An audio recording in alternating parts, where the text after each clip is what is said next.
মাননীয় মুখ্যমন্ত্রী শ্রী শুভেন্দু অধিকারী মহোদয়ের বিরুদ্ধে যে কুরুচিকর ভাষায় আক্রমণ করেছেন, হিংসা সংগঠিত করতে উস্কানিমূলক ভাষণ দিয়েছেন, এই প্রসঙ্গে সদনে মুখ্যমন্ত্রীর বিবৃতি দাবি করছি। বিষয়টি খুব গম্ভীর। বসুন। বিষয়টি খুব গম্ভীর। আমি এ বিষয়ে আমাদের পরিষদীয় দলের মন্ত্রী ডক্টর শঙ্কর ঘোষকে বক্তব্য রাখার জন্য অনুরোধ করছি। প্লিজ ওনাকে বলতে দিন, প্লিজ।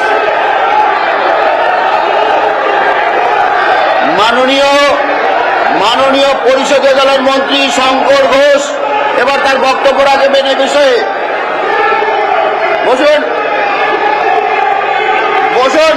মাননীয় পরিষদ দলের মন্ত্রী শঙ্কর ঘোষ বক্তব্য রাখবেন। বসুন প্লিজ। আপনি বসুন।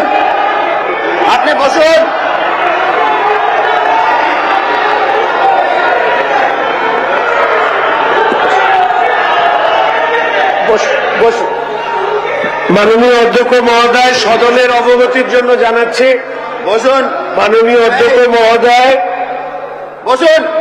মাননীয় অধ্যক্ষ মহোদয়, মাননীয় অধ্যক্ষ মহোদয়, সদনের অবগতির জন্য জানাচ্ছি যে হুমায়ুন কবিরের কুরুচিকর হিংসা সংগঠিত করবার জন্য উস্কানিমূলক যে বক্তব্য তিনি রেখেছেন, এই ব্যাপারে মাননীয় মুখ্যমন্ত্রী অবগত আছেন এবং আজকে সদনে প্রথম দুটি বিল উত্থাপন হওয়ার পরে মুখ্যমন্ত্রী নিজে সদনের সদস্যদের সামনে তার বিবৃতি দেবেন। ধন্যবাদ।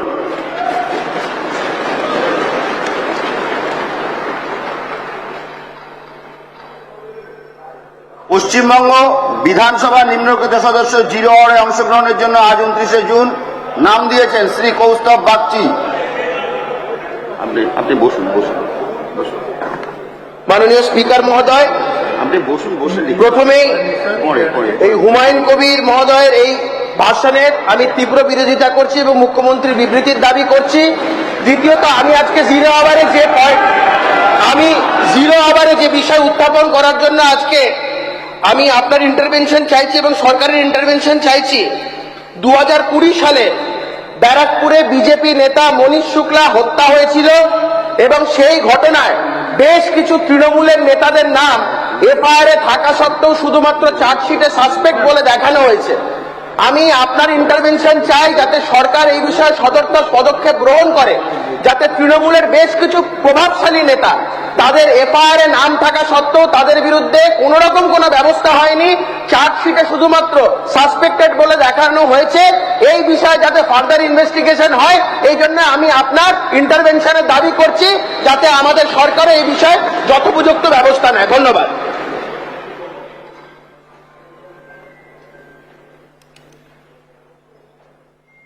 আজকে সমস্ত সদস্যদের পশ্চিমবঙ্গের বিখ্যাত আম এবং মধু দেওয়া হবে। সবাই নিয়ে যাবেন। অনগ্রসর শ্রেণী কল্যাণ দপ্তরের মাননীয় মন্ত্রীকে বিষয়টিকে উত্থাপন করার জন্য অনুরোধ জানাচ্ছি। ধন্যবাদ অধ্যক্ষ মহোদয়। আমি দি West Bengal backward classes bill 2026 bill number 11 এই সভায় উত্থাপিত করছি।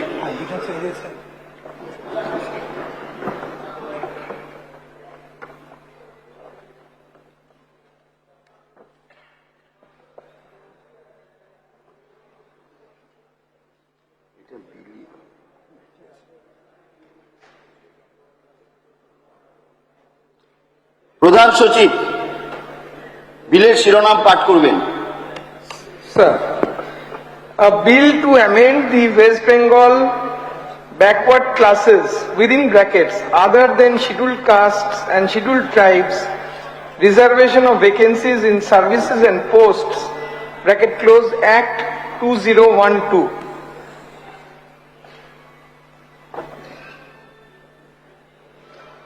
অনগ্রসর শ্রেণী কল্যাণ মন্ত্রী দপ্তরের মাননীয় মন্ত্রী এখন বিলটি বিবেচনার জন্য প্রস্তাব উত্থাপন করবেন। ধন্যবাদ অধ্যক্ষ মহোদয়। আমার নিবেদন the West Bengal backward classes bill 2026 bill number 11 বিবেচনার জন্য গ্রহণ করা হোক।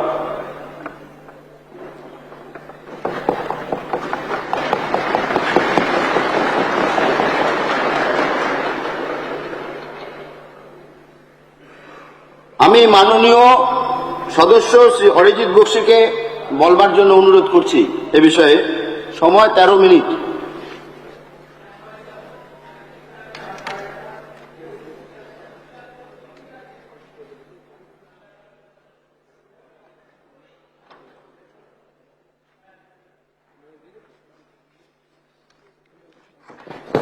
মাননীয় অধ্যক্ষ মহোদয়, আজকে এই মহতী সদনে আপনার অনুমতি সাপেক্ষে আমি প্রথমবার বক্তব্য রাখছি। সম্মানীয় সদনকে আমি আমার শুভেচ্ছা এবং কৃতজ্ঞতা জ্ঞাপন করি। সম্মানীয় মুখ্যমন্ত্রীকে আমাকে এই সুযোগ দেওয়ার জন্য ধন্যবাদ জ্ঞাপন করি। মাননীয় অধ্যক্ষ মহোদয়, যে বিল নিয়ে আজকে আমরা আলোচনা করছি, it is to amend the West Bengal backward classes other than scheduled castes and scheduled tribes reservation of vacancies in services and posts Act 2012. এই আলোচনায় সময় মাত্র 13 মিনিট, কিন্তু এটা 14 বছরের একটা যুদ্ধের ইতিহাস। আমি যদি প্রথমেই বলি যে it is a classic example of intellectual dishonesty, অর্থাৎ বুদ্ধিজীবী সুলভ মিথ্যাচারে এটা একটা দুর্দান্ত উদাহরণ হতে পারে আইন জগতের এবং সংসদের সামনে। It is also N exceptional example of institutional corruption, অর্থাৎ প্রাতিষ্ঠানিক দুর্নীতিরও এটা একটা খুব কালো অধ্যায়, যার বিরুদ্ধে আমাদের সম্মানীয় মুখ্যমন্ত্রী লড়াই ঘোষণা করেছেন। আমি প্রথমেই খুব ছোট করে এর ব্যাকগ্রাউন্ড সম্পর্কে বলতে চাই। মাননীয় অধ্যক্ষ মহোদয়, সোশ্যালি ব্যাকওয়ার্ড ক্লাসেদের আইডেন্টিফাই করার প্রথম প্রক্রিয়া শুরু হয়েছিল কাকা কেলকার কমিশনের মাধ্যমে, যারা রিপোর্ট সাবমিট করেছিল 31শে ডিসেম্বর 1980-তে, যে রিপোর্টটা রিজেক্টেড হয়েছিল। তারপরে এসেছিল মন্ডল কমিশন, যে কমিশন সোশ্যাল, এডুকেশনাল এবং ইকোনমিক ফ্যাক্টরগুলোকে কনসিডার করে স্টিল কাস্টকে একটা কি পয়েন্ট হিসাবে রেখে সোশ্যালি ব্যাকওয়ার্ডনেসকে আইডেন্টিফাই করার প্রক্রিয়া এবং পরামর্শ দিয়েছিল এবং 27% রিজার্ভেশন সাজেস্ট করেছিল এবং পরবর্তী সময় এই 27% থেকে মডিফাই করে 10% রিজার্ভেশন প্রপোজ করা হয়েছিল এই মন্ডল কমিশনের মাধ্যমে। এরপরে একটা ল্যান্ডমার্ক জাজমেন্ট আছে অনারেবল সুপ্রিম কোর্টের, Indra Sawhney and others versus Union of India and others. এর সাইটেশন আমরা পাবো 1992 সাপ্লিমেন্টারি ভলিউম 3 SCC পেজ 847-এ। এখান থেকে এই জাজমেন্টের মাধ্যমে অনারেবল সুপ্রিম কোর্ট প্রত্যেকটা রাজ্যে এই ব্যাকওয়ার্ডনেস আইডেন্টিফাই করার জন্য ট্রাইব্যুনাল অথবা কমিশন গঠন করার কথা নির্দেশ দেন।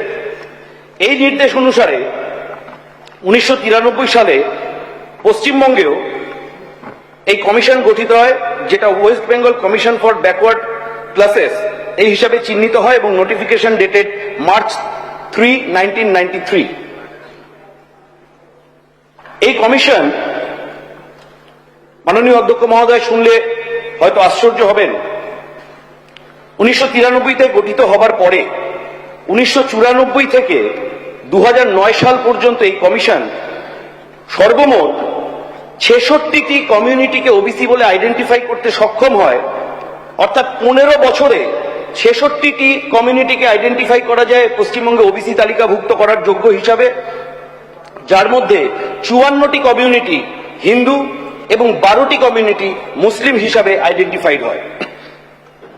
আশ্চর্যের ব্যাপার হলো 2011-তে বিধানসভা নির্বাচন হয়, তার ঠিক এক বছর আগে ফেব্রুয়ারি 8, 2010-এ তৎকালীন বামফ্রন্টের মুখ্যমন্ত্রী বুদ্ধদেব ভট্টাচার্য কলকাতার বুকে একটি প্রকাশ্য জনসভা থেকে ঘোষণা করেন যে পশ্চিমবঙ্গের সরকারি চাকরিতে তৎকালীন সরকার মুসলমানদের, আমি স্পেসিফিক্যালি বলছি মুসলিম ধর্মাবলম্বীদের 10% সংরক্ষণের সুবিধা দেবে। এটা হবার পরে আচমকা দেখা যায় যে কমিশন 15 বছর ধরে মাত্র 66টা কমিউনিটিকে আইডেন্টিফাই করতে পেরেছিল ওবিসি তালিকাভুক্ত করার জন্য, সেই কমিশন 8ই মার্চ 2010 থেকে 24শে সেপ্টেম্বর 2010-এর মধ্যে 42টা কমিউনিটিকে আইডেন্টিফাই করে ফেলে। অর্থাৎ আপনি যদি গণনা করেন মার্চ, এপ্রিল, মে, জুন, জুলাই, আগস্ট, সেপ্টেম্বর, অর্থাৎ 6 থেকে 6.5 মাসের মধ্যে 42টা কমিউনিটি আইডেন্টিফাইড হয়ে গেল। এবং কি পদ্ধতিতে হলো, কারা করলো, সেটা নিয়ে একটা বিস্ময়ের অবকাশ রয়েছে। এই যে 42টা কমিউনিটি আইডেন্টিফাইড হলো, ভাবতে অবাক লাগে কোন জাদু বলে 42টা আইডেন্টিফাইড কমিউনিটির মধ্যে 41টা কমিউনিটি মুসলমান ধর্মাবলম্বী এবং মাত্র একটি কমিউনিটি হিন্দু কমিউনিটি যারা ওবিসি স্ট্যাটাস লাভ করার যোগ্যতা অর্জন করেছিল। মাননীয় অধ্যক্ষ মহোদয়, এই ঘটনার পরে কমিশন এই টোটাল পূর্বে 66টা এবং পরে 42টা টোটাল 108টা কমিউনিটি ঘোষণা হবার পরে সম্পূর্ণভাবে পদ্ধতিকে উপেক্ষা করে এদেরকে ওবিসি কমিউনিটির মর্যাদা দেয়। এবং মাননীয় অধ্যক্ষ মহোদয়, আপনার অবগতির জন্য জানাই যে টোটালি 108টি কমিউনিটির মধ্যে যে 56টি কমিউনিটি এবং এই 108টি কমিউনিটিকে ওবিসি এ এবং ওবিসি বি এই দুটি ভাগে ভাগ করা হয়। ওবিসি এ হিসাবে আইডেন্টিফাই করা হয় মোর backward class among the backward, অর্থাৎ তারা নাকি বেশি পিছিয়ে পড়া, এবং বি হচ্ছে সিম্পলি ব্যাকওয়ার্ড। এই ওবিসি এ তালিকাভুক্ত করা হয় 56টি কমিউনিটিকে, যে 56টি কমিউনিটির মধ্যে দেখা যায় 49টি কমিউনিটি মুসলিম ধর্মাবলম্বী এবং 7টি মাত্র হিন্দু ধর্মাবলম্বী, এবং ওবিসি বি বাকি 52টি ক্যাটেগরিকে রাখা হয়। এই যে 49টি কমিউনিটি ওবিসি এ তালিকাভুক্ত হলো মুসলমান ধর্মাবলম্বীদের মধ্যে থেকে, তাদের মধ্যে 2010 সালের আগে মাত্র আইডেন্টিফাইড হয়েছিল 12টি মুসলিম কমিউনিটি, এবং 2010 সালের এই মাত্র 6.5 মাসের মধ্যে 37টা মুসলিম কমিউনিটিকে ওবিসি এ মর্যাদাভুক্ত করা হয়। অর্থাৎ এই পরিসংখ্যান থেকে এটা খুব পরিষ্কার বোঝা যাচ্ছে যে এই ওবিসি এ ওবিসি বি ক্যাটেগরাইজেশন ক্লাসিফিকেশনের মূল উদ্দেশ্য ছিল সাম্প্রদায়িক তোষণ, সংখ্যালঘু তোষণ এবং সর্বাঙ্গীনভাবে এই সংরক্ষণের সুবিধা মুসলিম ধর্মাবলম্বী ব্যক্তিদের রাজনৈতিক পরিপ্রেক্ষিত থেকে পাইয়ে দেওয়ার জন্য। অধ্যক্ষ মহোদয়, এর সাথে আমি আরো একটি বিষয় উত্থাপন করতে চাই। একটি আরটিআই হয়, যে আরটিআইয়ের উত্তরে 24শে সেপ্টেম্বর 2010-এ রাজ্যের কমিশন জানায় যে তাদের সাথে কোন রকম কোন কনসালটেশন না করে এই ওবিসি এবি ক্লাসিফিকেশন করেছিল সরকার। অধ্যক্ষ মহোদয়, আপনাকে জানাই এই ওবিসি এবং বি ক্লাসিফিকেশনের সংখ্যাটা শুনলে সদন হয়তো অবাক হবে। 1,72,00,000 মানুষকে এই ওবিসি এ তালিকাভুক্ত করা হয়েছিল যারা মুসলিম সম্প্রদায়ভুক্ত। এই সামান্য সময়ের মধ্যে কোন ইনফ্রাস্ট্রাকচার নিয়ে, কত সংখ্যক কর্মী নিয়ে এই ক্লাসিফিকেশনের কাজ হয়েছিল তার সদুত্তর তৎকালীন সরকার বা তার পরবর্তী সরকারও দিতে পারেনি। মাননীয় অধ্যক্ষ মহোদয়, আপনার অবগতির জন্য জানাই, যখন আমাদের পূর্ববর্তী সরকার আদালতে হলফনামা দেয় এই সংক্রান্ত মামলায়, তাতে দেখা যায় যে তারা বলছে যে এই সংক্রান্ত যে আইডেন্টিফিকেশনের প্রসেস, ওবিসি কমিউনিটি আইডেন্টিফিকেশনের প্রসেস, এই প্রসেস কমিশনকে বাইপাস করে কাদের উপর ন্যস্ত করা হয়েছিল? দুটো সংগঠনের নাম উঠে আসে। সদন হয়তো আশ্চর্য হবে শুনলে, দায়িত্ব ন্যস্ত করা হয়েছিল ওয়েব কুটা এবং এবিটি এর উপর, যাদের এই ধরনের কাজ করার কোন রকম সেট আপ, ইনফ্রাস্ট্রাকচার বা অভিজ্ঞতা কোনোটাই ছিল না। অর্থাৎ সর্বতোভাবে এটা পরিষ্কার বোঝা যাচ্ছে যে এই সম্পূর্ণ কার্যক্রমের মূল উদ্দেশ্য ছিল রাজনৈতিক শোষণ করে মুসলিম ভোট ব্যাংককে কনসলিডেট করে কোনো বিশেষভাবে কোনো একটি বিশেষ দলের সপক্ষে নিয়ে আসা। মাননীয় অধ্যক্ষ মহোদয়, 2010-এর নির্বাচনের পরে 2011-য় যখন সরকার পরিবর্তন হলো, দুটি মামলা হাইকোর্টে পেন্ডিং থাকাকালীন, আমি নাম্বার দুটি বলছি, WPO 60 অফ 2011 এবং WPO 587 2012, এই দুটি মামলা আদালতে বিচারাধীন থাকাকালীন যে অ্যাক্টটির আজকে সংশোধনী আমরা প্রপোজ করেছি, সেই অ্যাক্টটি মার্চ 25, 2013-তে পূর্বতন রাজ্য সরকার এই সদনে ইন্ট্রোডিউস করে এবং পাস করে। এর বিরুদ্ধে আমরা প্রপোজ করেছি সেই অ্যাক্টটি মার্চ 25, 2013-তে পূর্বতন রাজ্য সরকার এই সদনে ইন্ট্রোডিউস করে এবং পাস করে। এর বিরুদ্ধে মামলা হয় WPO 1160 অফ 2012।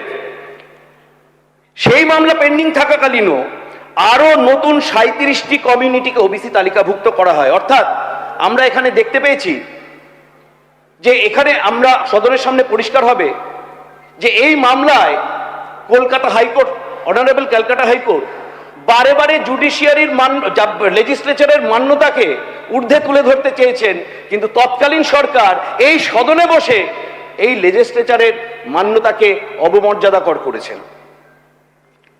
মাননীয় অধ্যক্ষ মহোদয়, আমি খুব সংক্ষেপে এই যে সংশোধনীগুলি আনা হয়েছে তার বিষয়ে খুব ছোট্ট করে কয়েকটি কথা বলতে চাই।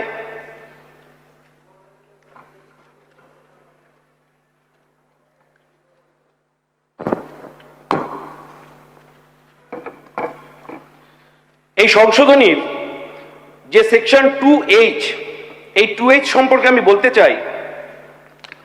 The state legislature on one hand, by reason of the first part of section 2H, has taken over the power to identify and declare classes as backward under article 16(4) of the constitution, yet a parallel power on the other hand has been conferred on the executive to declare classes as OBCs by legislature by the enactment of the second part of section 2H.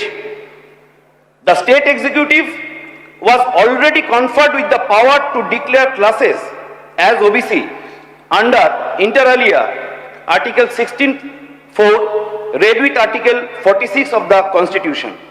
The state legislature in its wisdom chose to enact law and streamline the process of declaring classes as OBCs and make provisions for its implementation by way of the Act of 2012. To therefore parallelly reserve similar powers once again to the executive under a statute is ex facie illegal এবং and arbitrary. অর্থাৎ আইনে যখন এই সদনে 2012-র অ্যাক্টটা পাশ করে লেজিসলেচারের হাতে OBC কমিউনিটির আইডেন্টিফিকেশনের কমিশনের সাথে পরামর্শ সাপেক্ষে অধিকার এই মহতি সদনকে দিয়েছে, এই মহতি সদনকে দেওয়ার পরেও প্যারালালি একটা আইন রাখা, যে আইনে এক্সিকিউটিভের হাতে দায়িত্ব নষ্ট করে দেওয়া, যে এই সদনের মহতি সদনের উইজডমকে বাইপাস করে এক্সিকিউটিভের মাধ্যমে ওবিসি কমিউনিটি আইডেন্টিফাই করা এবং ঘোষণা করে দেওয়া, এটা x FSSAI illegal and arbitrary. মহোদয়, এই প্রভিশনের একটাই অর্থ ছিল, যখন মহামান্য কলকাতা হাইকোর্টের নির্দেশ অনুসারে এই সদনে 22 মে 2024-এ অনারেবল ক্যালকাটা হাইকোর্টের landmark judgment passed by honourable justice Tapabrata Chakraborty and honourable justice Rajshekhar Mantha, তাতে পরিষ্কার বলা হয়েছিল যে এই সংক্রান্ত বিষয়গুলো, এই সেকশনগুলোকে স্টার্ট ডাউন করে দিয়ে, যেগুলো নিয়ে বিতর্ক ছিল, মামলা ছিল, এদেরকে স্টার্ট ডাউন করে দিয়ে সদনে সদস্যদের সামনে বিল পেশ করে বিস্তৃত আলোচনা করতে হবে।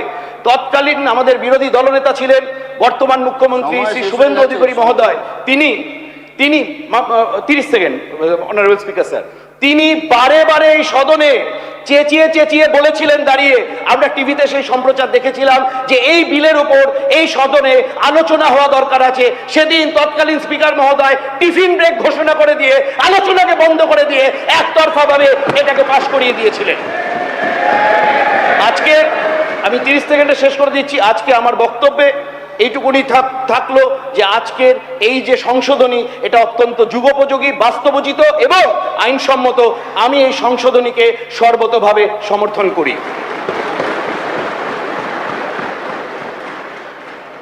ধন্যবাদ।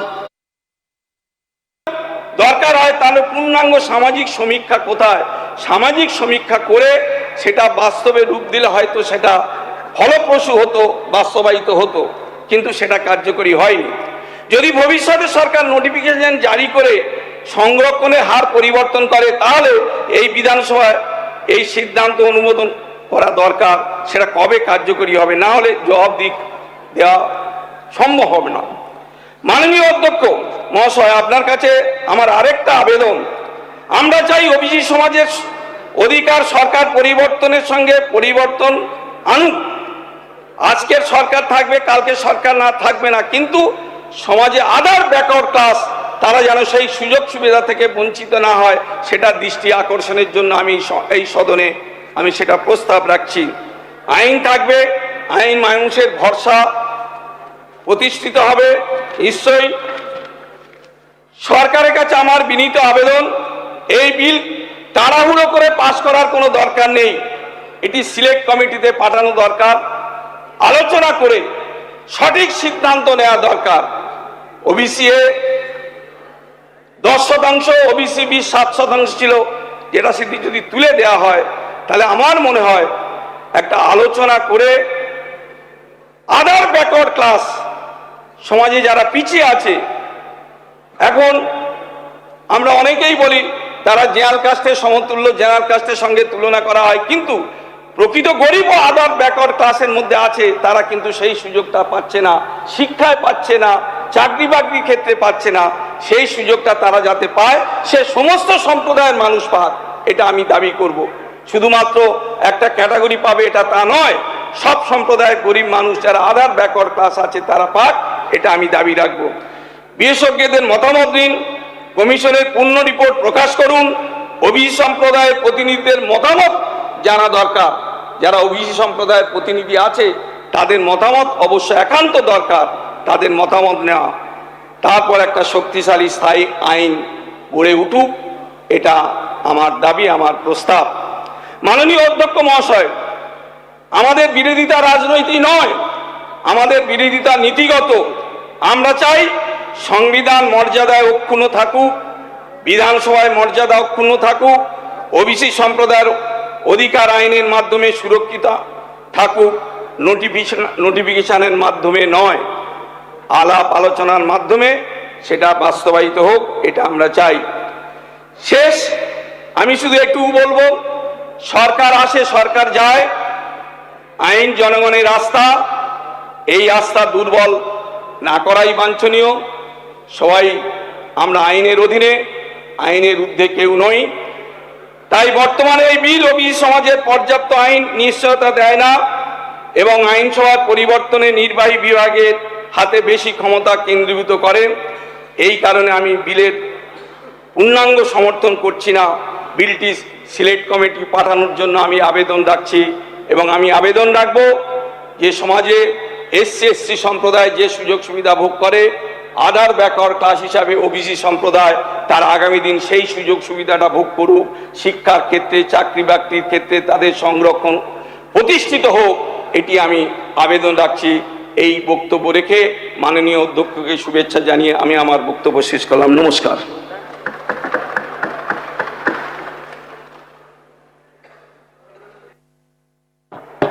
সাউন্ড।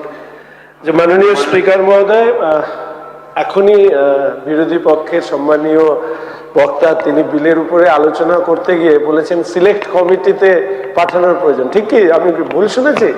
না, ভুল শুনিনি। তাহলে সিলেক্ট কমিটিতে পাঠানোর জন্য বিলে আপনাকে অ্যামেন্ডমেন্ট দিতে হতো। আপনি অ্যামেন্ডমেন্ট না দিয়ে সিলেক্ট কমিটিতে পাঠানোর কথা বলতে পারেন না। ধন্যবাদ, এটা আমি মাননীয় অধ্যক্ষ মহোদয়ের কাছে তুলে ধরলাম। এবার বক্তব্য রাখার জন্য অনুরোধ করছি নওশাদ সিদ্দিকী মহাশয়কে।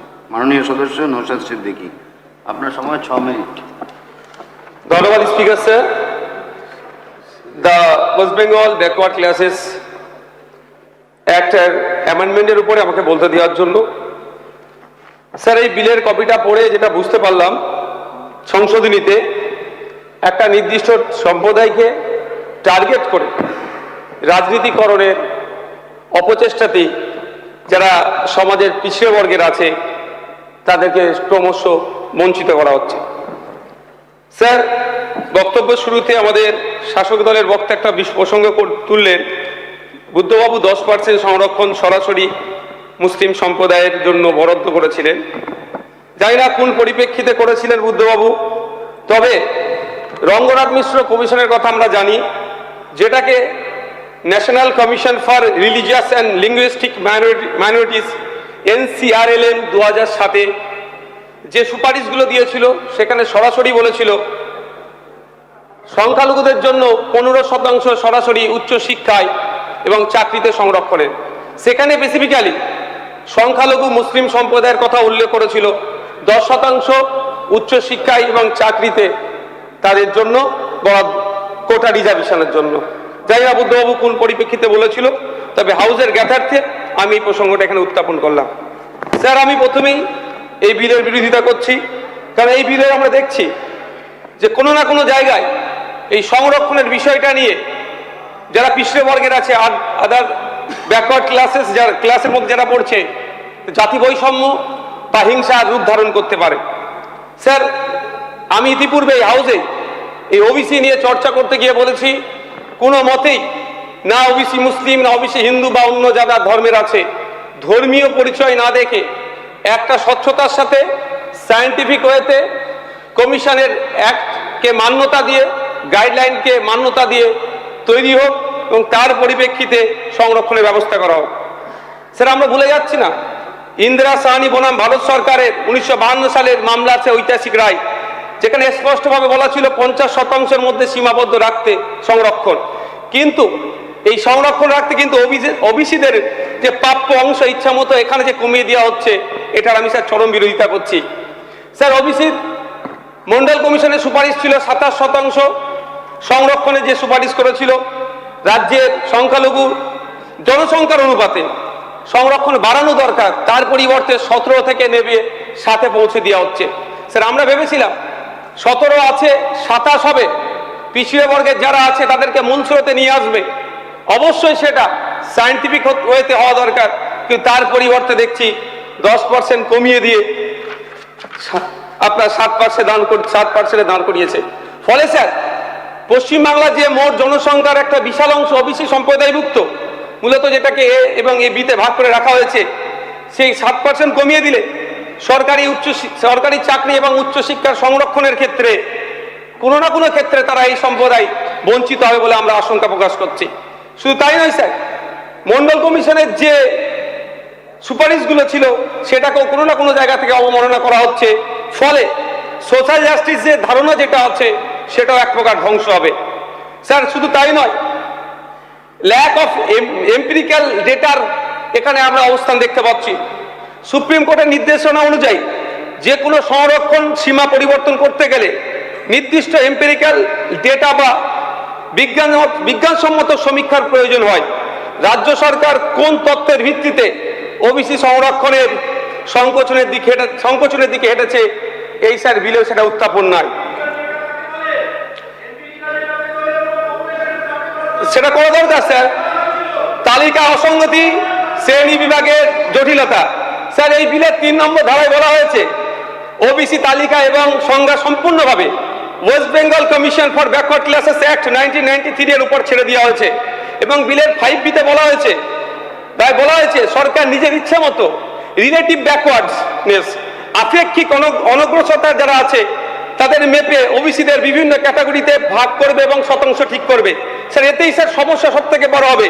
ওবিসি সম্প্রদায়ের মধ্যে বিভেদ তৈরি হবে এবং এটা একটা রাজনৈতিক হাতিয়ার ছাড়া অন্য কিছু হবে না।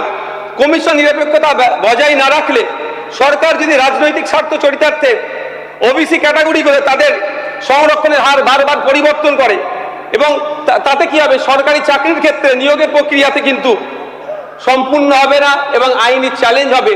ফলে এই নিয়োগের ক্ষেত্রে এমনি শূন্য পদ বেড়ে যাচ্ছে, সেটা ডিলে হবে। স্যার, আমরা দেখলাম তড়িঘড়ি তফসিল বা শিডিউলগুলো বাদ দেওয়া হচ্ছে। বিলের 7 এবং 9 নম্বর মূল যে শিডিউল 1 শিডিউল 3 আছে সম্পূর্ণভাবে বাতিল হয়েছে। এটা যেটা সমস্যা হবে, এই শিডিউলগুলোতে কোন কোন জাতি ওবিসি সম্প্রদায়ভুক্ত তা স্পষ্ট উল্লেখ ছিল। এগুলোকে হঠাৎ ডিলিট করে দেওয়া বা অমিট করে দেওয়ার ফলে ওবিসিদের যে আইনি যে সুরক্ষার অধিকার ছিল সেটা থেকে বঞ্চিত হচ্ছে এবং আমলাতান্ত্রিক সিদ্ধান্তের অধীনে করে দেওয়া হচ্ছে। এর ফলে স্যার ওবিসি যুব সমাজ চরম অনিশ্চিতে আতঙ্কের সম্মুখীন হচ্ছে। স্যার আমি এই প্রসঙ্গে বলবো, তামিলনাড়ু এবং কেরালার আমি উদাহরণ দেবো। তামিলনাড়ু স্টেটে স্যার 65% সংরক্ষণ আছে। সেখানে স্যার তামিলনাড়ুতে, যাদেরকে আমরা প্রোগ্রেসিভ হিসাবে দেখি, স্যার তামিলনাড়ু মোট সংরক্ষণের 69%-এর মধ্যে ওবিসি ব্যাকওয়ার্ড ক্লাস বিসি এবং মোস্ট ব্যাকওয়ার্ড ক্লাস এমবিসি আলাদা শ্রেণীতে বিভক্ত করেছে। এই 69% আইনি সংরক্ষণকে আইনি সুবিধা দেওয়ার জন্য 9 শিডিউল অফ কনস্টিটিউশন অফ ইন্ডিয়ার অন্তর্ভুক্ত করেছে তারা। কেরালাতেও স্যার সামাজিক ও শিক্ষাগত পিছিয়ে থাকা বহু সম্প্রদায়কে ওবিসি তালিকার অন্তর্ভুক্ত করেছে। স্যার আমি আশা করব কেরালা এবং তামিলনাড়ুর মডেলটা আমাদের এখানে ফলো করা হোক এবং সংরক্ষণের ক্ষেত্রে কোনো জাত ধর্ম বর্ণের ঊর্ধ্বে গিয়ে নির্দিষ্ট গাইডলাইন মেনে সার্ভে করে তাদেরকে ইনক্লুড করা হোক। স্যার পরিশেষে আমি একটা কথাই বলবো যে স্যার সামাজিক ন্যায়ের নামে যদি রাজনৈতিক সমীকরণই মুখ্য হয়ে ওঠে তবে এই সংশোধনী বিল ইতিহাসে সংস্কার হিসাবে নয়, বরং একটি বিতর্কিত রাজনৈতিক পদক্ষেপ হিসাবে স্মরণীয় হয়ে থাকবে। স্যার পশ্চিমবাংলার যে একটা হেভি অংশের ওবিসি সম্প্রদায়ভুক্ত আছেন তাদের কথাও আমাদের মাথায় রাখা দরকার। তারা কোনোভাবেই তাদেরকে ছুঁড়ে ফেলে দেওয়া যায় না। ধর্মের ভিত্তিতে, জাতের ভিত্তিতে, বর্ণের ভিত্তিতে না গিয়ে তাদের আর্থসামাজিক অবস্থাকে আমরা যদি বিশ্লেষণ করি, তারা কোন পরিস্থিতিতে আছে, তারা চাকরিতে কত % সংরক্ষণে আছে, স্যার 30 সেকেন্ড স্যার, উচ্চ শিক্ষা থেকে শুরু করে স্বাস্থ্য খাতে তারা কি করছে, সবটা যদি আমরা টাইম টু টাইম সার্ভে করে তাদেরকে আমরা ইনক্লুড করি বা অমিট করি, এটাই সুষ্ঠু গণতন্ত্রের জন্য স্বাস্থ্যকর হবে স্যার। Thank you sir. ধন্যবাদ মাননীয় নওশাদ সিদ্দিকী মহাশয়। এবার বলতে অনুরোধ করছি মাননীয় সদস্য শ্রী বাবুর আলী।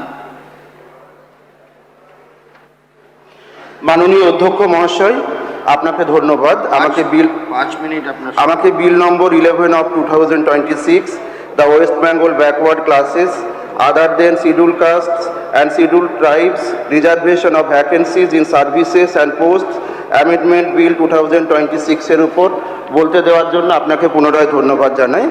মাননীয় অধ্যক্ষ মহাশয়, আমি আজ যে বিলের উপর আলোচনা করতে দাঁড়িয়েছি তা কেবল একটি প্রশাসনিক সংশোধনী নয়, এটি পশ্চিমবঙ্গের লক্ষ লক্ষ সামাজিক ও শিক্ষাগতভাবে অনগ্রসর মানুষের ভবিষ্যতের সঙ্গে সম্পর্কিত।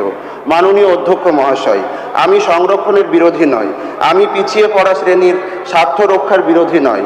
সংবিধানের 15(4), 15(5) এবং 16(4) অনুচ্ছেদের মাধ্যমে সংবিধান প্রণেতারা রাষ্ট্রকে ক্ষমতা দিয়েছেন যাতে ঐতিহাসিকভাবে বঞ্চিত ও পিছিয়ে পড়া সম্প্রদায়গুলিকে বাস্তব সমতার স্তরে নিয়ে আসা যায়। অর্থাৎ সংরক্ষণের উদ্দেশ্য কেবল চাকরি দেওয়া নয়, রাষ্ট্রযন্ত্রের প্রতিনিধিত্ব, সামাজিক ন্যায় বিচার এবং সাংবিধানিক সমতা নিশ্চিত করা। এই কারণেই কোনো সংরক্ষণ নীতি বিচার করতে গেলে প্রথম প্রশ্ন হওয়া উচিত, যারা সবচেয়ে বেশি অনগ্রসর তারা কি এই নীতির মাধ্যমে উপকৃত হচ্ছেন না আরও পিছিয়ে পড়ছেন।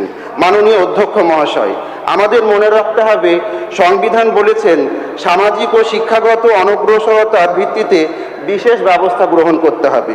পশ্চিমবঙ্গের বহু পিছিয়ে পড়া ওবিসি গোষ্ঠী শতাব্দীর পর শতাব্দী ধরে প্রান্তিক পেশার সঙ্গে যুক্ত। তাঁতি, কসাই, নাপিত, মৎস্যজীবী, কারিগর, ক্ষুদ্র কৃষক, দিনমজুর, হস্তশিল্পী ও অন্যান্য ঐতিহ্যগত শ্রমনির্ভর পেশা। তাদের অনগ্রসরতা কোনো কল্পিত বিষয় নয়, এটি ইতিহাস, সমাজবিজ্ঞান এবং সরকারি নথিতে স্বীকৃত বাস্তবতা। অতএব এই বিলের মূল্যায়ন করতে হবে একটি মাত্র প্রশ্নের ভিত্তিতে, এটি কি প্রকৃত অনগ্রসর মানুষের সাংবিধানিক সুযোগকে আরও শক্তিশালী করছে নাকি তাদের প্রতিনিধিত্বকে আরও সংকুচিত করার আশঙ্কা তৈরি করছে। মাননীয় অধ্যক্ষ মহাশয়, সরকার যদি সত্যি অনগ্রসর মানুষের কল্যাণে কাজ করতে চান তাহলে প্রথমে তাকে সরকারি তথ্যের সামনে দাঁড়াতে হবে। নীতি কখনো রাজনৈতিক বক্তব্যের উপর দাঁড়ায় না, নীতি দাঁড়ায় এভিডেন্স, ডাটা অ্যান্ড কনস্টিটিউশনাল মোরালিটির উপর। এই কারণে আমি প্রথমে ভারতের দুটি গুরুত্বপূর্ণ সরকারি কমিশনের কথা স্মরণ করাতে চাই। প্রথমটি হলো সাচার কমিটি। এই কমিটি গঠন করেছিলেন তৎকালীন ভারতের মাননীয় প্রধানমন্ত্রী। উদ্দেশ্য ছিল একটি, বিশেষ করে ভারতের মুসলিম সমাজের প্রকৃত সামাজিক, শিক্ষাগত ও অর্থনৈতিক অবস্থার সরকারি মূল্যায়ন করা। কমিটি রিপোর্টে পরিষ্কারভাবে বলা হয়েছে যে মুসলিমদের পিছিয়ে পড়া শুধুমাত্র আয়ের প্রশ্ন নয়, এটি শিক্ষা, কর্মসংস্থান, প্রশাসনিক প্রতিনিধিত্ব, ব্যাংকিং পরিষেবা, আবাসন, স্বাস্থ্য এবং সামাজিক সুযোগ সব ক্ষেত্রেই বিদ্যমান। অর্থাৎ রাষ্ট্র নিজেই স্বীকার করেছে যে ভারতের মুসলিম সমাজের একটি বড় অংশ সামাজিক ও শিক্ষাগতভাবে অনগ্রসর। মাননীয় অধ্যক্ষ মহাশয়, এরপর আসে রঙ্গনাথ মিশ্র কমিশন। এই কমিশনের অন্যতম গুরুত্বপূর্ণ পর্যবেক্ষণ ছিল, বিশেষ করে আমি সকল গোষ্ঠীর কথাই বলছি, বিশেষ করে এখানে মুসলিম সমাজের মধ্যে যে সামাজিকভাবে অনগ্রসর জনগোষ্ঠী রয়েছে তাদের যথাযথ প্রতিনিধিত্ব নিশ্চিত করার জন্য ইতিবাচক পদক্ষেপ গ্রহণ করা প্রয়োজন। কমিশন স্পষ্টভাবে বলেছিলেন, সংরক্ষণের প্রশ্নে সামাজিক ও শিক্ষাগত অনগ্রসরতাই হবে প্রধান ভিত্তি। এই সুপারিশ সংবিধানের মূল চেতনার সঙ্গে সম্পূর্ণ সামঞ্জস্যপূর্ণ। কিন্তু আজ আমি সরকারকে একটি প্রশ্ন করতে চাই, যখন ভারতের দুটি গুরুত্বপূর্ণ সরকারি কমিশন বছরের পর বছর ধরে বলে এসেছেন যে এমন একটি গোষ্ঠী এখনো গভীরভাবে অনগ্রসর, তখন সরকার কোন নতুন সমাজ বৈজ্ঞানিক সমীক্ষার ভিত্তিতে এমন নীতি গ্রহণ করেছে যার ফলে বহু ওবিসি সম্প্রদায় তাদের দীর্ঘদিনের সংরক্ষণ সুবিধা হারানোর আশঙ্কার মুখে পড়েছে? সরকার কি কোনো নতুন সোশিও ইকোনমিক সার্ভে প্রকাশ করেছেন? সরকার কি দেখিয়েছেন যে যেসব গোষ্ঠী এতদিন অনগ্রসর হিসাবে স্বীকৃত ছিলেন তারা আজ আর অনগ্রসর নন? যদি সেই তথ্য না থাকে তাহলে এই পরিবর্তনের ভিত্তি কি? এমন বাস্তবতার মধ্যে যদি সংরক্ষণের পরিধি সংকুচিত হয় তাহলে সবচেয়ে বেশি ক্ষতিগ্রস্ত হবে সেই সব পরিবার যারা বহু কষ্টে প্রথম প্রজন্ম হিসাবে শিক্ষা ও সরকারি চাকরির দিকে এগোতে শুরু করেছে। মাননীয় অধ্যক্ষ মহাশয়, সংবিধান আমাদের একটি গুরুত্বপূর্ণ শিক্ষা দেয়, formal equality is not enough, substantive equality is the constitutional goal. অর্থাৎ কেবল আইনের চোখে সবাইকে সমান বলা যথেষ্ট নয়, যারা শতাব্দীর পর শতাব্দী পিছিয়ে রয়েছে তাদের বাস্তবে সমান সুযোগ দেওয়াই সংবিধানের উদ্দেশ্য। এই কারণেই সংরক্ষণকে সুপ্রিম কোর্ট বারবার অ্যাফার্মেটিভ অ্যাকশন হিসেবে ব্যাখ্যা করেছেন। সুতরাং এই বিলের মূল্যায়ন করতে হবে এই প্রশ্নে, এটি কি বাস্তবিক অর্থে সামাজিক ন্যায় বিচারকে শক্তিশালী করছে, নাকি ঐতিহাসিকভাবে অনগ্রসর জনগোষ্ঠীর প্রতিনিধিত্বকে আরো দুর্বল করার ঝুঁকি সৃষ্টি করছে? এই প্রশ্নের উত্তর না দিয়ে কেবল প্রশাসনিক সংশোধনের কথা বলে সংবিধানের প্রকৃত উদ্দেশ্য পূরণ করা হবে না। তাই মাননীয় অধ্যক্ষ মহাশয়, আপনার মাধ্যমে সরকারকে অনুরোধ করব বিষয়টি বিবেচনা করার জন্য। আপনাকে ধন্যবাদ। ধন্যবাদ। আপনারা বলুন না। এবার বক্তব্য রাখার জন্য অনুরোধ করছি মুস্তাফিজুর রহমান, সময় 6 মিনিট। ধন্যবাদ মাননীয় স্পিকার। আজকে সদনে হচ্ছে যে bill number 11/2026, the West Bengal backward classes other than scheduled caste and scheduled tribes reservation of vacancies in services and post amendment bill 2026 আমাকে আলোচনা করার সুযোগ করে দেওয়ার জন্য। প্রথমেই হচ্ছে যে আমি যেটা বলতে চাইছি যে আমাদের সদনের আমার মাননীয় কলিগ প্রথমে যিনি আলোচনা করলেন যে বুদ্ধদেব ভট্টাচার্য হচ্ছে যে কোনো সমাবেশ থেকে ঘোষণা করেছিলেন এই ধরনের, এই কথাটা হচ্ছে যে সম্ভবত ভুল বা তথ্যের কোথাও সমস্যা হয়েছে। আসলে ইনি ঘোষণা করেছিলেন বুদ্ধদেব ভট্টাচার্য রাইটার্স বিল্ডিং থেকে 2010 সালে বামফ্রন্টের মিটিংয়ের পর গিয়ে রাইটার্স বিল্ডিং থেকে ঘোষণা করেছিলেন। এবং যে অভিযোগ হচ্ছে যে করা হচ্ছে, আসলে এটা প্রথমেই আমি খণ্ডন করতে চাইছি যে এইটা যে কমিশন বা যা তদারকি হয়েছিল এই যে রিজার্ভেশনের ক্ষেত্রে, ওবিসি রিজার্ভেশনের ক্ষেত্রে, তা করেছিলেন মাননীয় যোগেশ বর্মন, তখন ব্যাকওয়ার্ড ক্লাসেস মিনিস্টার ছিলেন। যার ফলে আমাদের যেটা উদ্দেশ্য ছিল সেই সময়ে সেটা হচ্ছে যে প্রথমত আপনারা জানেন যে সাচার কমিটির রিপোর্ট একটা বেরিয়েছিল, কেন্দ্রীয় সরকারের নেতৃত্বে যে কমিটি হয়েছিল, সেই সাচার কমিটির রিপোর্টের পর দেখা গিয়েছিল যে ভারতবর্ষের বুকে হচ্ছে যে সংখ্যালঘু বিশেষ করে মুসলিম সম্প্রদায়ের মানুষের যে আর্থিক সামাজিক শিক্ষাগত ক্ষেত্রে এবং হচ্ছে যে চাকরির ক্ষেত্রে যে সমস্ত পিছিয়ে পড়া দিকগুলো আছে সেগুলো ইন্ডিকেট করা হয়েছিল সাচার কমিটির রিপোর্টে। তাছাড়া অন্যান্য শ্রেণী সেই জায়গাতে দাঁড়িয়ে তারপরে যখন আমাদের একটা ভাবনা চিন্তা হয়েছিল যে কিভাবে হতো যে এই অংশের মানুষকে হতো যে সামনের দিকে এগিয়ে নিয়ে যাওয়া যায় বা কিভাবে হতো যে চাকরির ক্ষেত্রে বা শিক্ষা ক্ষেত্রে একটা সংরক্ষণ করে, তখন আমাদের হাতে কোনো উপায় ছিল না, যার ফলে পরবর্তী ক্ষেত্রে রঙ্গনাথ মিশ্র কমিশনের রিপোর্ট আসে এবং রঙ্গনাথ মিশ্র কমিশনের রিপোর্টে সরাসরি হতো যে সুপারিশ করা হয়েছিল যে এই ধরনের সংরক্ষণ বা এই ধরনের করা যেতে পারে, যার ফলে হতো যে আমাদের ওবিসি সংক্রান্ত তখন হতো যে কমিটি গঠন হয় এবং সেখানে দাঁড়িয়ে পুঙ্খানুপুঙ্খ সেই সময়ে হতো যে একবারে তথ্যের ভিত্তিতে এবং এলাকায় গিয়ে সঠিকভাবে হতো যে করার পর ওবিসি ক্যাটাগরি এবং বি ক্যাটাগরি দুটো তৈরি করা হয়। পরবর্তী ক্ষেত্রে যেটা ঠিকই যে এই বিলে যেগুলো ইন্ডিকেট করা হয়েছে বা বলা হচ্ছে, এটা ঠিকই যে পরবর্তী ক্ষেত্রে 2011 সালের পর সরকার পরিবর্তনের পর এই ক্ষেত্রে অনেক হতো যে জল ঘোলা করা হয়েছে, এটা অস্বীকার আমি করব না। কিন্তু একটা বিষয় হচ্ছে যে কোনো বিল বা যে কোনো অ্যামেন্ডমেন্ট বা যে কোনো ধরনের আনার ক্ষেত্রে আমাদের যেটা হচ্ছে যে একটা বিষয় মাথায় রাখা দরকার, যেন সেই বিল বা সেই আইন কখনোই রাজনৈতিক উদ্দেশ্য হচ্ছে যে ব্যবহৃত না হয়, যা বিগত 15 বছর আমরা বারবার হচ্ছে যে লক্ষ্য করেছি এই তৃণমূল কংগ্রেসের সরকারের সময়ে বারবার হচ্ছে যে এইগুলোকে রাজনৈতিক উদ্দেশ্যে ব্যবহার করতে গিয়েই আজকে দাঁড়িয়ে গত 15 বছর ধরে সংখ্যালঘু সম্প্রদায়ের উন্নয়নের নামে বারবার সংখ্যালঘু সম্প্রদায়ের সাথে প্রতারণা করা হয়েছে এবং সেই ক্ষেত্রে গিয়েই এই ওবিসি বা হচ্ছে যে আদার্স ব্যাকওয়ার্ড ক্লাস রিজার্ভেশনের ক্ষেত্রে একটা চরম গোলমাল হচ্ছে যে করা হয়েছে, এটা আমরা অস্বীকার করছি না। কিন্তু এই ক্ষেত্রে আমাদের মাথায় রাখা দরকার সেই 15 বছরেই কিন্তু সেই ওবিসি ক্যাটাগরিতে যা সরকার নির্ধারিত ছিল সেইখানে দাঁড়িয়ে অনেক ছেলে মেয়েরা তারা কিন্তু কর্মরত আছে। আমি এই আপনার মাধ্যমে এই সদনে হচ্ছে যে বলতে চাই যেন তারা কোনো ধরনের কোনো অসুবিধার মধ্যে হচ্ছে যে না পড়ে, সেটা দেখেই হচ্ছে যে আমাদের আগামী দিনের সিদ্ধান্ত গ্রহণ করা উচিত। এবং আমি যেটা বলে শেষ করব আমার কথা, যে সব উদ্দেশ্য যেন সৎ হয়, আর যদি উদ্দেশ্য সৎ থাকে তাহলে হচ্ছে যে সবটা আমরা দেখা যাচ্ছে যে যদি রাজনৈতিক উদ্দেশ্যে ব্যবহৃত না হয় এই বিল, তাহলে সেটা সঠিকভাবে সমাজের পিছিয়ে পড়া সঠিকভাবে যারা আছে, সংখ্যালঘু হতে পারে বা আদার্স অন্যান্য ব্যাকওয়ার্ড ক্লাসের মানুষরা হতে পারে, সঠিকভাবে যেন তাদেরকে বিচার করা হয় এবং সঠিকভাবে যাতে হচ্ছে যে নির্ধারণ করা হয় সেই বিষয়টা নজর দিতে অনুরোধ করেই আমার আলোচনা আমি এই বিষয়ে শেষ করছি। ধন্যবাদ। এবার বক্তব্য রাখার জন্য অনুরোধ করছি মাননীয় মন্ত্রী শ্রী গৌরী শঙ্কর ঘোষ। 18 মিনিট। ধন্যবাদ অধ্যক্ষ মহোদয়। পশ্চিমবঙ্গ অনগ্রসর শ্রেণী সংশোধনী বিল 2026 11 নম্বর বিলের উপরে এতক্ষণ পর্যন্ত যারা বলেছেন, বিরোধী পক্ষের 4 জন বিধায়ক এবং আমাদের সরকারি পক্ষের 1 জন বিধায়ক যে বক্তব্য রেখেছে, আমি প্রথমেই জানিয়ে দিতে চাই যে এই সংশোধনী আইনের মধ্যে দিয়ে এসসি এসটি কোনো তালিকা পরিবর্তিত হচ্ছে না। শিডিউল 1 অর্থাৎ ওবিসি তালিকা পরিবর্তিত হচ্ছে না। মহামান্য হাইকোর্টের নির্দেশ অনুসারে পূর্ববর্তী সরকার অনৈতিকভাবে যে তালিকা যুক্ত করেছে কেবলমাত্র সেই তালিকা বাতিল করা হচ্ছে এবং পূর্ববর্তী আইন অনুসারে 66টি জাতি এই তালিকায় থাকছে।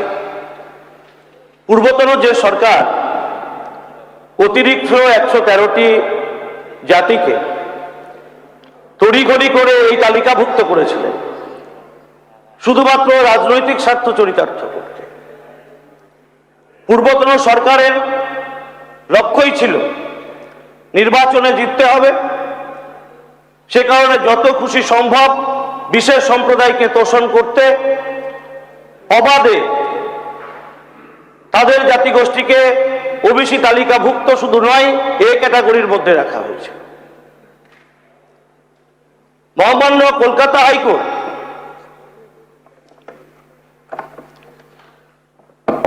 হাইকোর্টের মাননীয় ডিভিশন বেঞ্চ WPO 7/2011 এবং অন্যান্য সংশ্লিষ্ট মামলাসমূহে 22/5/2024 তারিখে প্রদত্ত চূড়ান্ত রায় ও আদেশকে মান্যতা দিতে এবং সেই আদেশের সঙ্গে বর্তমান আইনটিকে সাযুজ্যপূর্ণ করতে আমরা এই বিল এনেছি। এই কারণে পশ্চিমবঙ্গ অনগ্রসর শ্রেণী আইন 2012-র 1, 2, 4, 5 ও 6 নম্বর ধারাসমূহ এবং তপশিল 2-এর সংশোধন এবং 16 নম্বর ধারা তপশিল 1 ও তপশিল 3 বিয়োগের প্রস্তাবনা দেওয়া হয়েছে।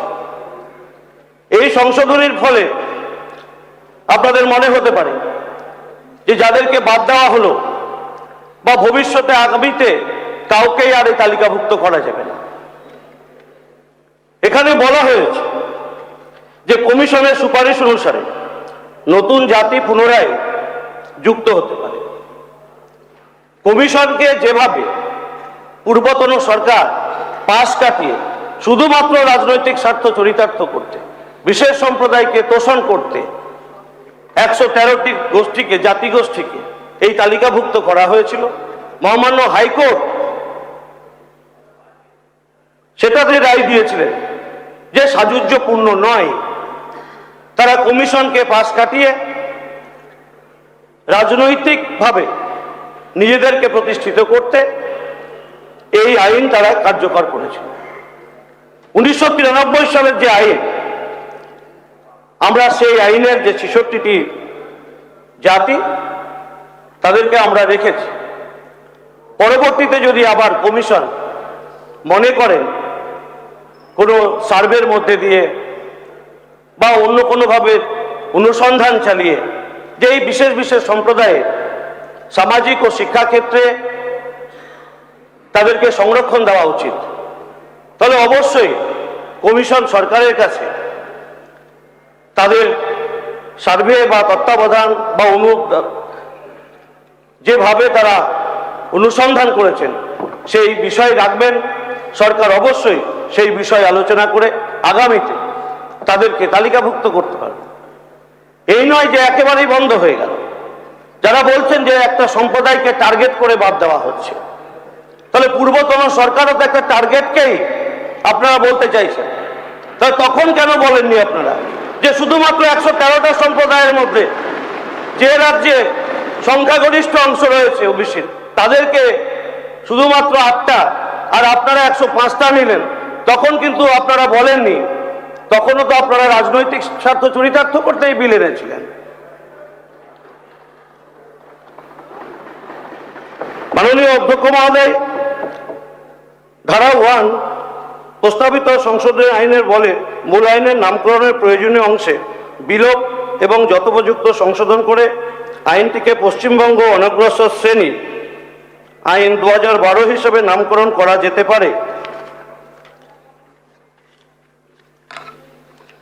ধারা 2 এর অন্তর্গত দফা F প্রস্তাবিত সংশোধনী আইনের বলে তালিকা এর অর্থ পশ্চিমবঙ্গ অনগ্রসর শ্রেণী আয়োগ আইন 1993 অনুযায়ী সংজ্ঞায়িত করা যেতে পারে। ধারা 2 এর অন্তর্গত দফা G বলা হয়েছে প্রস্তাবিত সংশোধিত আইন বলে অন্যান্য অনগ্রসর শ্রেণী এর অর্থ পশ্চিমবঙ্গ অনগ্রসর শ্রেণী আয়োগ আইন 1993 এর সংজ্ঞায়িত অনগ্রসর শ্রেণীর অনুরূপ করা যেতে পারে।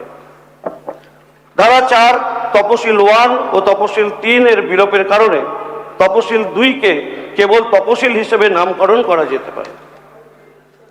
ধারা 5 এ বলা হয়েছে মহামান্য কলকাতা উচ্চ আদালতের মাননীয় ডিভিশন বেঞ্চ WPO 7/2011 এবং অন্যান্য সংশ্লিষ্ট মামলাসমূহে 22/5/2024 তারিখে প্রদত্ত চূড়ান্ত রায় ও আদেশকে মান্যতা দিতে এবং সেই আদেশের সঙ্গে বর্তমান আইনটিকে সাযুজ্যপূর্ণ করতে পূর্বতন সরকার কর্তৃক অনগ্রসর শ্রেণী তালিকা, উপশ্রেণী বিভাগ ও নির্ধারিত সংরক্ষণের শতাংশ বাতিল করা যেতে পারে। পরবর্তীকালে পশ্চিমবঙ্গ অনগ্রসর শ্রেণী আয়োগের পরামর্শ অনুযায়ী সংরক্ষণের শতাংশ বিষয়ে সিদ্ধান্তগুলি রাজ্য সরকার আদেশনামার মাধ্যমে প্রকাশিত করতে পারে। ধারা 6 একইভাবে অনগ্রসর শ্রেণী তালিকার উপশ্রেণী বিভাগ এবং উল্লেখ্য সংশ্লিষ্ট জাতিগত শংসাপত্র থেকে বাদ দেওয়া যেতে পারে। ধারা 16 ও তপশিল 1 কলকাতা উচ্চ আদালতের উপরোক্ত রায়কে মান্যতা দিতে এই ধারা এবং তপশিলটি বিলোপ করা যেতে পারে। তপশিল 3 যেহেতু শ্রম দপ্তর আদর্শ 100 পয়েন্ট রোস্টার প্রকাশ করার উপযুক্ত কর্তৃপক্ষ, তাই উক্ত বিষয়টি সম্পর্কিত তফসিলটি বর্তমান আইন থেকে বিলোপ করা যেতে পারে। যেহেতু তফসিল 1 ও তফসিল 3 বিলোপ করা হচ্ছে, সেহেতু তফসিল 2 এর নামকরণ পরিবর্তন করে কেবল তফসিল করা যেতে পারে। মাননীয় অধ্যক্ষ মহোদয়, মাননীয় সদস্যগণ বারবার ফিল্ড সমীক্ষার কথা বলেছেন। এক্ষেত্রে জানানো হচ্ছে 2012 সালে নতুন তালিকা সংযোজনের সময় কোনো সমীক্ষা হয়নি। 2012-তে যখন 113টাকে যুক্ত করা হলো, তখন তো কোনো সমীক্ষা হয়নি। আজকে যারা সমীক্ষার কথা বলছেন তারা তো তখন সরকারি বেঞ্চে ছিলেন, তখন তো সেটাকে সমীক্ষা করা হয়নি।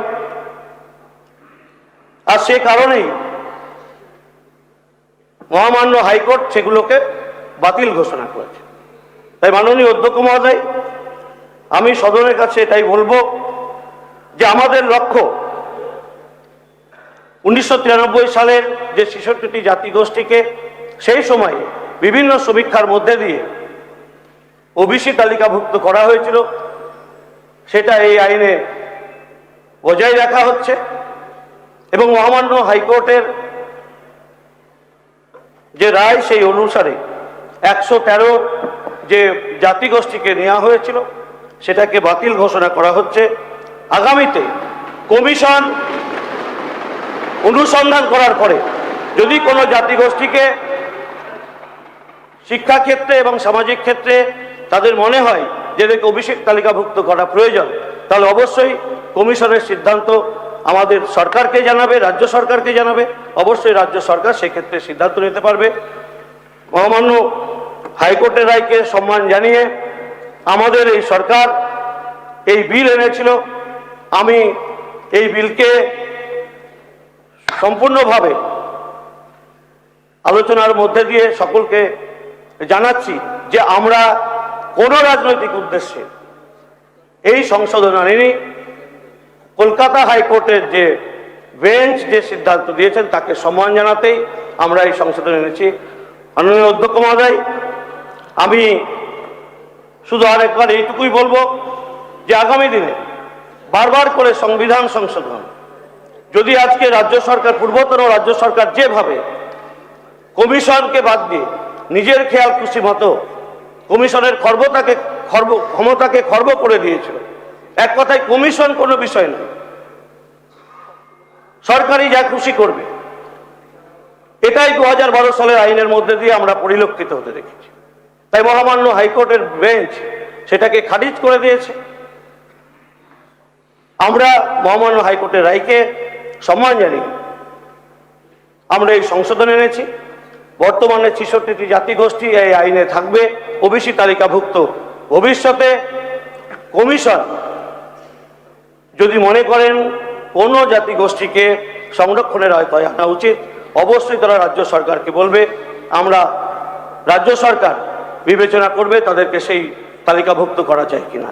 এটুকু বলে শেষ করছি। সকলকে ধন্যবাদ। মাননীয় স্পিকার, মাননীয় মুখ্যমন্ত্রীকে আমার অসংখ্য ধন্যবাদ।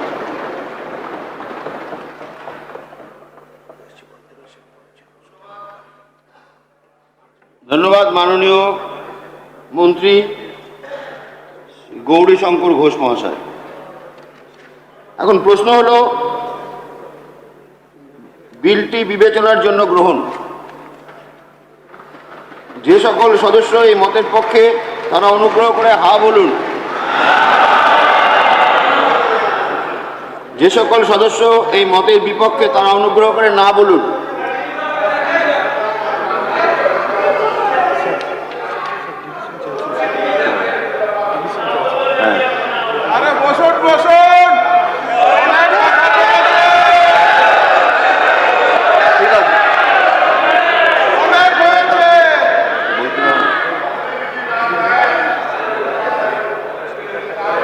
প্রধানমন্ত্রী মশাই বসুন, অনেক হয়েছে।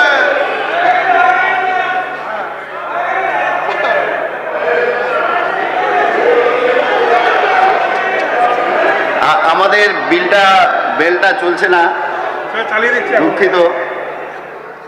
হ্যাঁ একটু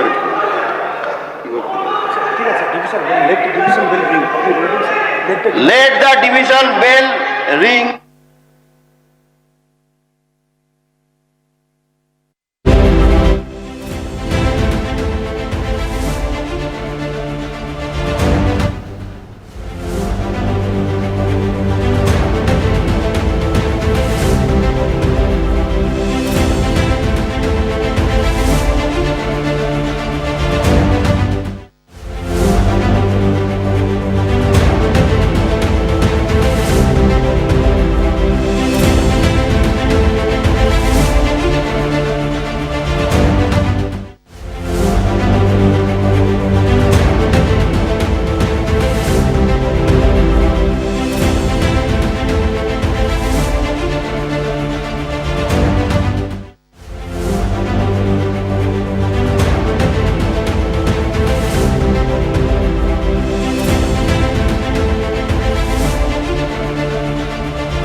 বিধানসভায় পেশ ওবিসি সংক্রান্ত সংশোধনী বিল। সোমবার অর্থাৎ আজ বিধানসভায় ওবিসি সংক্রান্ত সংশোধনী বিল পেশ করলেন অনগ্রসর শ্রেণী কল্যাণমন্ত্রী গৌরীশঙ্কর ঘোষ। সুপ্রিম কোর্টের প্রত্যেকটা রাজ্যে এই অনগ্রসর শ্রেণীর চিহ্নিত করার জন্য ট্রাইব্যুনাল বা কমিশন গঠনের নির্দেশ দেওয়া হয়েছে।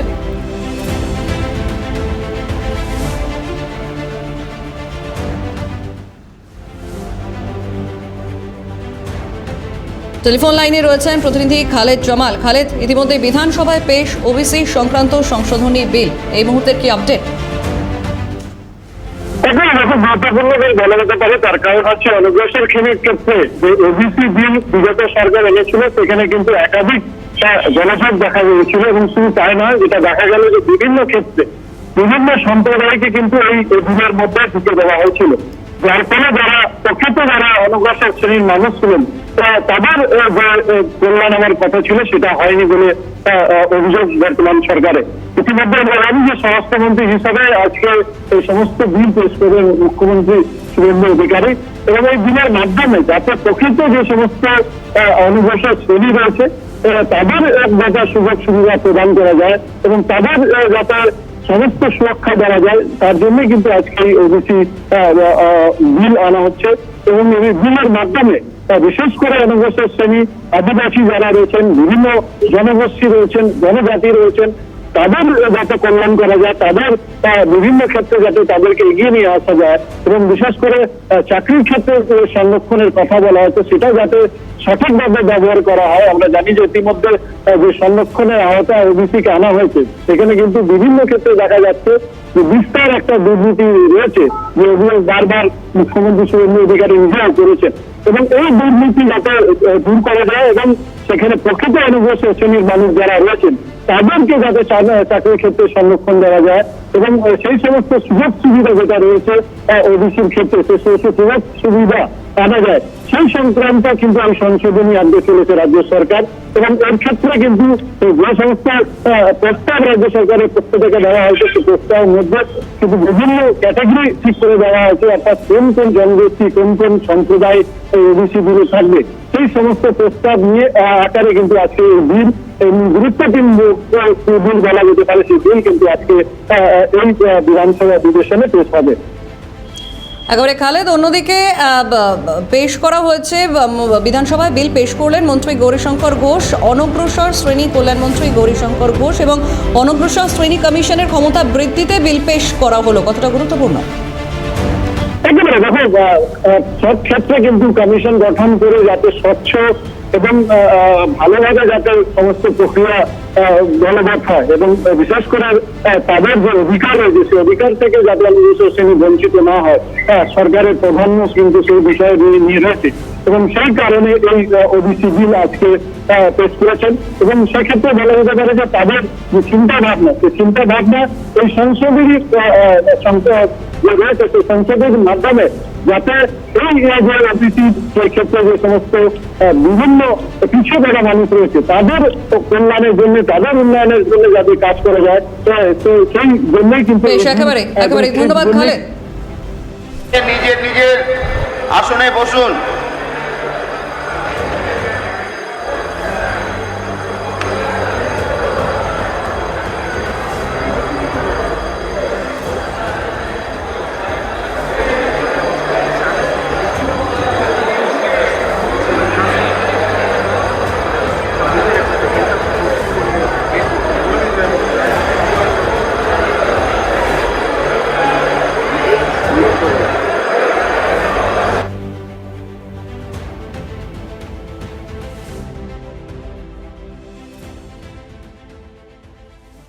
ওবিসি সংক্রান্ত জোড়া সংশোধনী বিল পেশ, বিধানসভায় বিল পেশ করেন মন্ত্রী গৌরীশঙ্কর ঘোষ। অনগ্রসর শ্রেণী কল্যাণ মন্ত্রী গৌরীশঙ্কর ঘোষ অনগ্রসর শ্রেণী কমিশনের ক্ষমতা বৃদ্ধিতে বিল পেশ। সংশোধনী বিল সম্পূর্ণ আইনসম্মত, আগের সরকার এই বিল নিয়ে কোনো আলোচনা করেননি জানান মন্ত্রী, এবং পূর্ববর্তী সরকার বেআইনিভাবে এই আইন পাশ করিয়েছিল।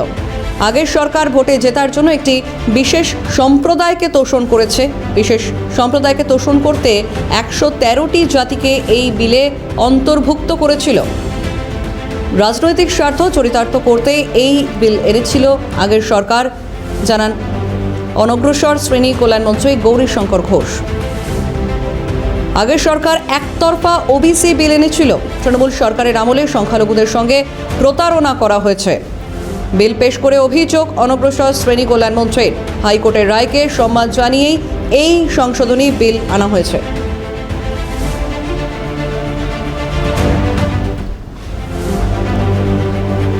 বিধানসভায় ওবিসি সংক্রান্ত সংশোধনী বিল পেশ করলেন অনগ্রসর শ্রেণী কল্যাণ মন্ত্রী গৌরীশঙ্কর ঘোষ।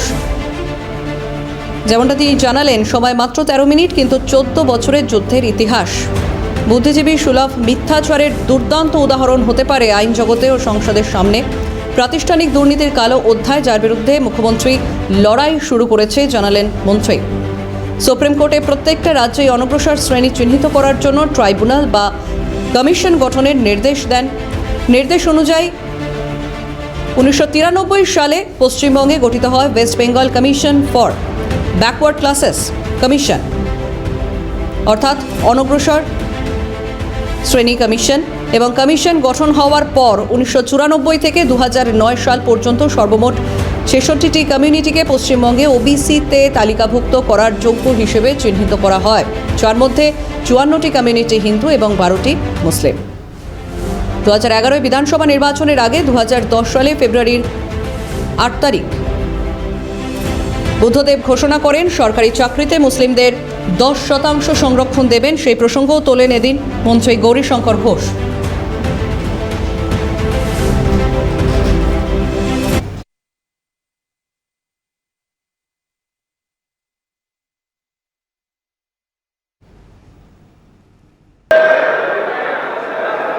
মাননীয় সদস্যরা নিজ নিজ আসনে বসুন। গেটটা বন্ধ করে দিন, এখন গেট খোলা যাবে না। আপনারা যে যেখানে আছেন বসুন।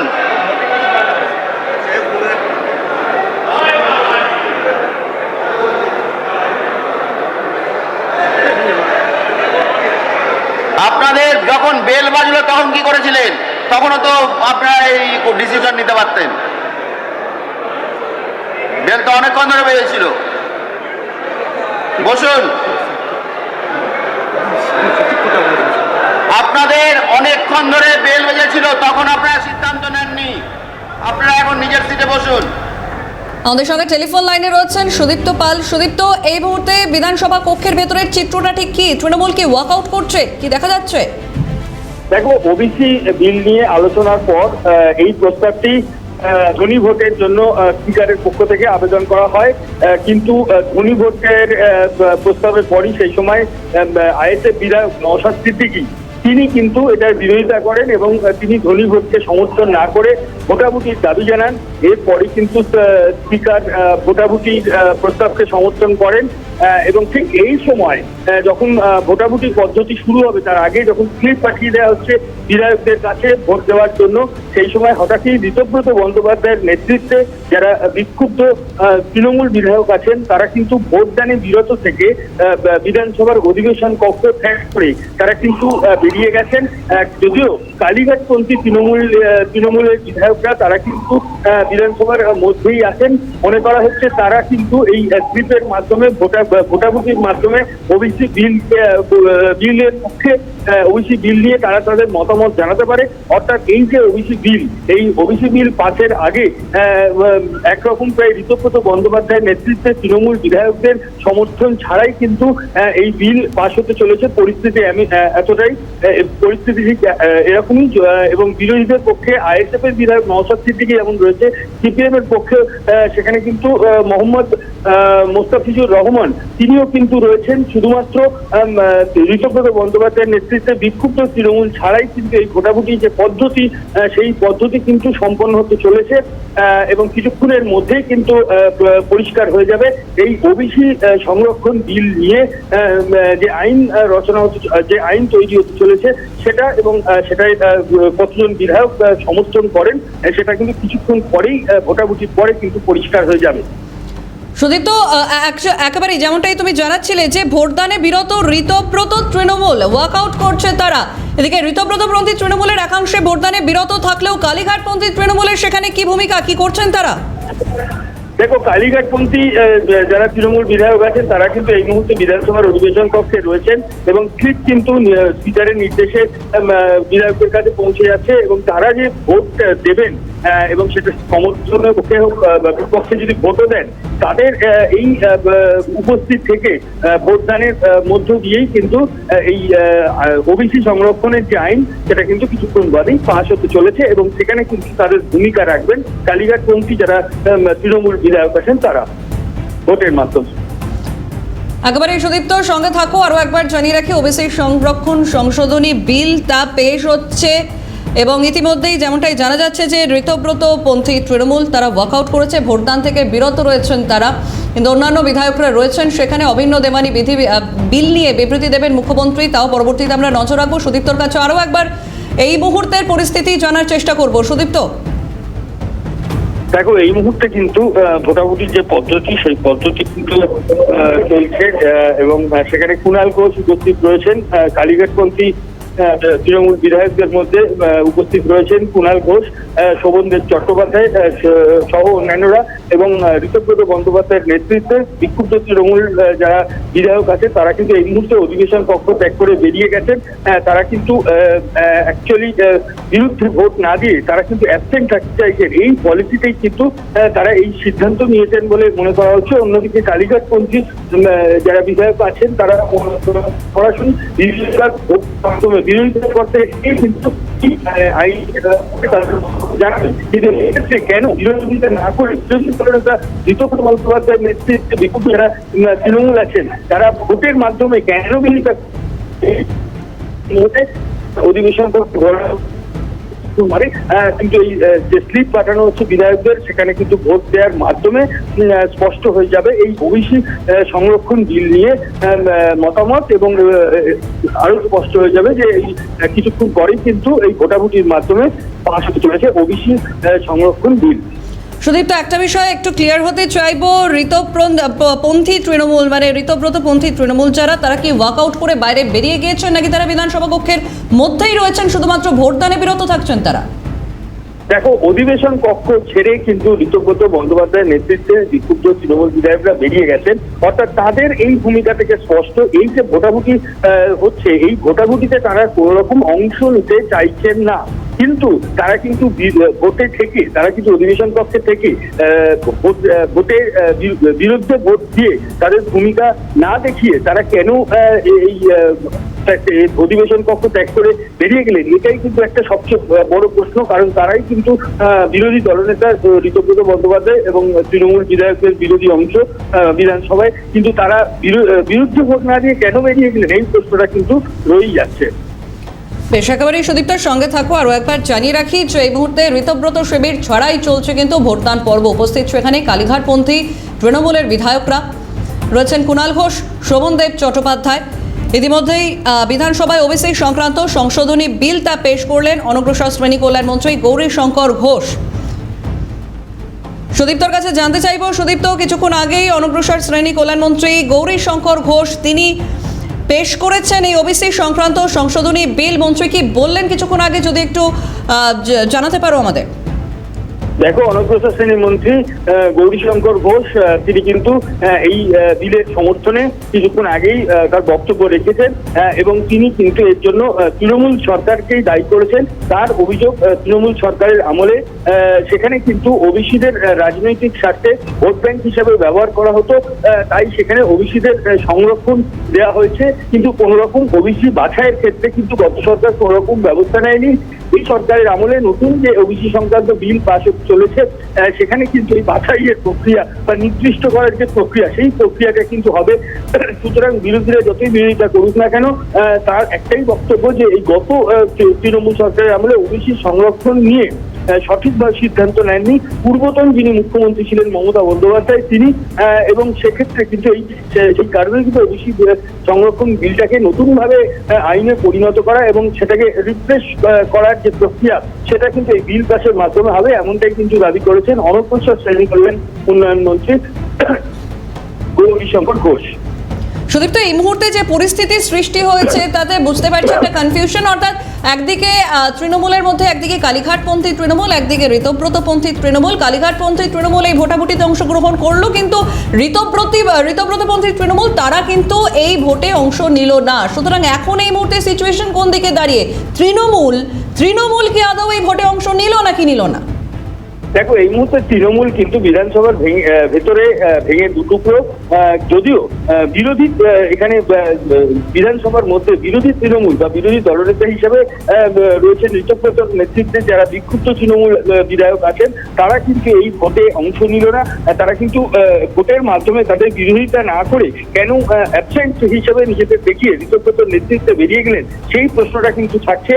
যদিও এটা কিন্তু শুধুমাত্র ঋতব্রতপন্থী বিক্ষুব্ধ তৃণমূলের ক্ষেত্রে প্রযোজ্য, অন্যদিকে কালীঘাটপন্থী তৃণমূল বিধায়ক যারা রয়েছেন কুণাল ঘোষ থেকে শুরু করে শোভনদেব চট্টোপাধ্যায়, তারা কিন্তু বিরত থাকছেন না, তারা কিন্তু ভোটে অংশ নিচ্ছেন এবং ভোটাভুটির মাধ্যমে তারা কিন্তু এই বিলের বিরোধিতা করবেন বলে মনে করা হচ্ছে এবং তারপরেই স্পষ্ট হয়ে যাবে এই বিলের পক্ষে কত ভোট পড়লো এবং বিপক্ষে কত ভোট পড়লো। এবং বিপক্ষের ভোট কিন্তু এই ঋতব্রতপন্থী বিরোধী দলনেতা ঋতব্রত বন্দ্যোপাধ্যায়ের নেতৃত্বে বিরোধী যে তৃণমূল বিক্ষুব্ধ বিধায়ক রয়েছেন তাদের বাদ দিয়ে কিন্তু এই ভোট হচ্ছে এবং এই ভোটের পরই কিন্তু স্পষ্ট হয়ে যাবে বিলের সমর্থনে কতজন ভোট দিল বিজেপি বিধায়করা এবং বিলের বিরুদ্ধে এই কালীঘাটপন্থী তৃণমূলের কতজন ভোট দিল সেটা আর কিছুক্ষণ পরে কিন্তু স্পষ্ট হয়ে যাবে।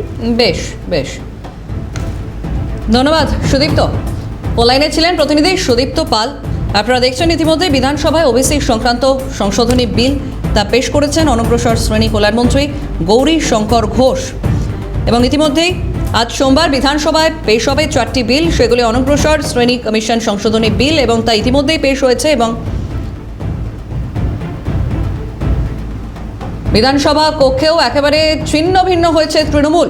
কারণ এই মুহূর্তে যা পরিস্থিতি তাতে ঋতব্রতপন্থী তৃণমূল একাংশে ভোটদানে বিরত, তারা ঋতব্রত শিবির ছাড়াই কিন্তু এই মুহূর্তে চলছে ভোটাভুটি এবং উপস্থিত সেখানে কালীঘাটপন্থী তৃণমূলের বিধায়করা রয়েছেন কুণাল ঘোষ, শোভনদেব চট্টোপাধ্যায়, তারা ভোটাভুটিতে অংশগ্রহণ করেছেন। বিধানসভা কক্ষেও একেবারে ছিন্ন ভিন্ন হয়ে গিয়েছে তৃণমূল এবং আজকে যেমনটাই জানেন আপনারা বিধানসভায় 4টি বিল পেশ হবে, অনগ্রসর শ্রেণী কমিশন সংশোধনী বিল, তোলাবাজি গুন্ডা দমন সংক্রান্ত 2টি বিল এবং ওবিসি সংক্রান্ত ওবিসি সংরক্ষণ সংশোধনী বিল।